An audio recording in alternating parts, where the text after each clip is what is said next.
Welcome to I news. GST స్లాబ్లను 4 నుంచి 2కు తగ్గించారు. ఏ వస్తువునైనా సరే ఇప్పుడు భారతదేశంలో గరిష్ట జీఎస్టీ 18% మాత్రమే. 28% జీఎస్టీ ఎత్తేశారు. ఇది భారత ప్రజలకు దీపావళి కానుక అని ప్రధాని మోదీ ప్రకటించారు. దీపావళి ముందే వచ్చిందంటూ ఆర్థిక మంత్రి నిర్మలా సీతారామన్ దసరా పండుగ ముందే నుంచే నిర్ణయాన్ని అమలు చేస్తున్నట్లు ప్రకటించారు. నిజంగా జీఎస్టీ స్లాబ్లు తగ్గించడం వల్ల, జీఎస్టీ రేట్లు తగ్గించడం వల్ల సామాన్యుడికి జరిగే మేలేంటి? Watch the story.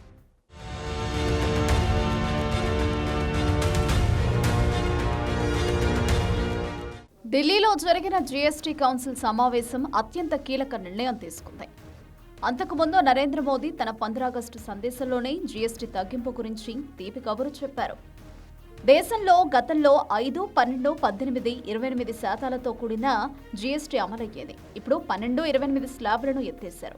అంటే ఇప్పటిదాకా 28% జీఎస్టీ వసూలైన వస్తువులపై ఇకపై కేవలం 18% జీఎస్టీ మాత్రమే వసూలు చేస్తారు. 12% వసూలైన వస్తువులపై 5% జీఎస్టీ ఉంటుంది. ఇంకా అత్యవసరమైనవి, ముఖ్యంగా ఆహార పదార్థాల జీఎస్టీ 0కు పడిపోయింది. కొత్త పన్నుల విధానం సెప్టెంబర్ 22 నుండి అమల్లోకి వస్తుంది. దీనివల్ల సబ్బులు, షాంపూలు, ఏసీ, కారు వంటి సాధారణ వినియోగ వస్తువులు చౌకగా లభిస్తాయి. పాలు, రోటీ, పరాటా, చెన్నా వంటి అనేక ఆహార పదార్థాలపై జీఎస్టీ ఉండదు. వ్యక్తిగత ఆరోగ్యం, జీవిత బీమా పథకాలపై ఎటువంటి పన్ను ఉండదు. అరుదైన వ్యాధులు, తీవ్రమైన వ్యాధులకు సంబంధించిన 33 ప్రాణాలను రక్షించే మందులపై కూడా పన్ను ఉండదు.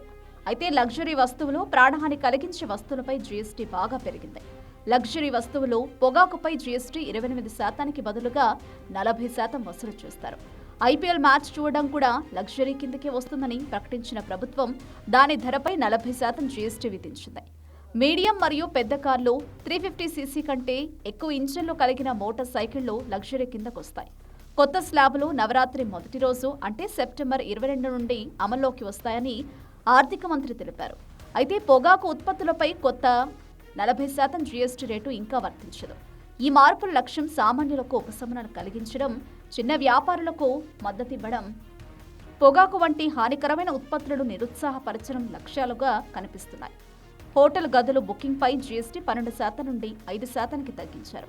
అది కూడా గది అద్దె రోజుకు 7,500 లేదా అంతకంటే తక్కువ ఉంటాయి. సామాన్యులు ఉపయోగించే జిమ్లు, సెలూన్లు, బార్బర్ షాపులు, యోగా సెంటర్లు వంటి బ్యూటీ, వెల్నెస్ సేవలపై జీఎస్టీని 18% నుండి 5%కి తగ్గించారు. తాజా నిర్ణయం వల్ల సామాన్య ప్రజలకు, రైతులకు, చిన్న మధ్యతరగతి వ్యాపారులకు, మహిళలకు, యువతకు ప్రయోజనం చేకూరుతుంది. ఈ పెద్ద మార్పులు మన పౌరుల జీవితాలను మెరుగుపరుస్తాయి, వ్యాపారం చేయడం సులభతరం చేస్తాయి. ముఖ్యంగా చిన్న వ్యాపారులు మరియు వ్యాపారాలకు సహాయం అందించబడుతుంది.